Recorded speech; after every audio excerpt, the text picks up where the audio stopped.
Bem, se calhar o meu discurso vai ser um pouco semelhante, mas também ao mesmo tempo diferente do Daniel, porque eu vou partir da minha experiência pessoal, um posicionamento bastante feminista, o pessoal é político, e vou falar a partir da minha experiência pessoal como feminista, como poliamorosa, e vou partir daí para falar um pouco sobre as possibilidades de uma ligação entre feminismo e poliamor, que eu penso serem bastantes e interessantes, embora não venha aqui defender que isto é um modelo perfeito e que não há funcionamentos de relações poliamorosas extremamente machistas, ou que todas as relações poliamorosas são absolutamente um paraíso não sexista.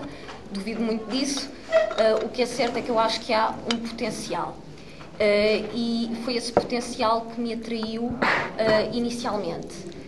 Em breve, uma história muito breve da minha experiência nos últimos anos, e porque é que eu cheguei e estou aqui a falar sobre isto. Eu já contei esta história muitas vezes, portanto algumas pessoas aqui já a terão ouvido, outras nem por isso, e portanto a minha perspectiva inicial quando ouvi falar pela primeira vez sobre isto é a perspectiva, se calhar, de 90% da população, quando ouve falar sobre isto, que é... talvez seja a perspectiva das pessoas que não negam logo de imediato a ideia. Portanto, uma pessoa ouve falar de poliamor, primeira reação, estranheza, segunda reação, uma ideia interessante, mas não para mim. Ou seja, se a pessoa não nega logo à partida, se não percebe o que é uma relação com várias pessoas ao mesmo tempo. Está bem, não. Pode ser essa a reação pode ser, que interessante intelectualmente, mas não para mim. E esta opção B foi a minha reação. Primeira vez que ouvi falar do assunto, achei a ideia intelectualmente muito aliciante, achei uma ideia que, em termos das minhas crenças espirituais como pagã, também fazia sentido e, portanto, achei que se integrava tudo muito bem na minha vida, menos em mim, que era uma pessoa bastante egoísta e que tinha o ideal que a Disney tão bem me transmitiu e que eu tão bem acarinhei, de realmente partilhar o meu amor apenas com uma pessoa. Então, e eu queria realmente uma pessoa para mim, e cá há ideias de, meu Deus, outra pessoa com a minha pessoa, então, mas o que é isto?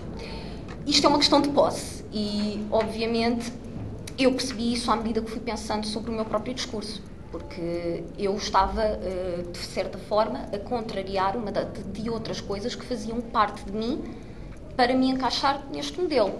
E isto não é uma coisa que nos apareça de repente, um dia acordamos e iluminamos e, meu Deus, então era isto. Isto é uma coisa que é necessário pensar. E para mim foi um processo de desconstrução e de pensar sobre isto que me levou a perceber, então é por isso que este assunto fazem sentido para mim e então é por isso que eu estou a fazer um grande esforço para me integrar naquilo que a sociedade diz que é o modelo, quando, na verdade, eu tenho outras opções. O poliamor é uma dessas opções e foi a primeira vez que eu soube que isso existia, porque, na verdade, eu sabia que havia relações com mais do que uma pessoa, mas é a tal coisa, a outra pessoa não sabe, e também associava isso, logicamente, à promiscuidade, que vai ser o tema a seguir discutido. E, logicamente, que perceber que estas ideias não estavam necessariamente ligadas, ou seja, que podia haver conhecimento de todas as partes e que podia não haver promiscuidade, foi para mim uma coisa positiva. E foi uma coisa também que veio a acompanhar o meu processo como feminista, de me aperceber de uma série de coisas que me tinham ensinado a serem as corretas e que eu via que estavam a ir contra aquilo que eu realmente sentia ser a minha forma de viver as minhas relações. Então, depois dessa minha tirada, isto é muito giro, mas não é para mim, comecei a descobrir melhor o que era aquilo, porque eu não podia estar a falar de uma coisa que não sabia, e à medida que eu fui tomando conhecimento do que aquilo era, eu percebi que aquilo era não só intelectualmente interessante, como poderia ser uma possibilidade para mim. É claro que a seguir entra tudo o resto, porque a sociedade e as regras da sociedade não são uma coisa abstrata que não tem qualquer efeito em nós.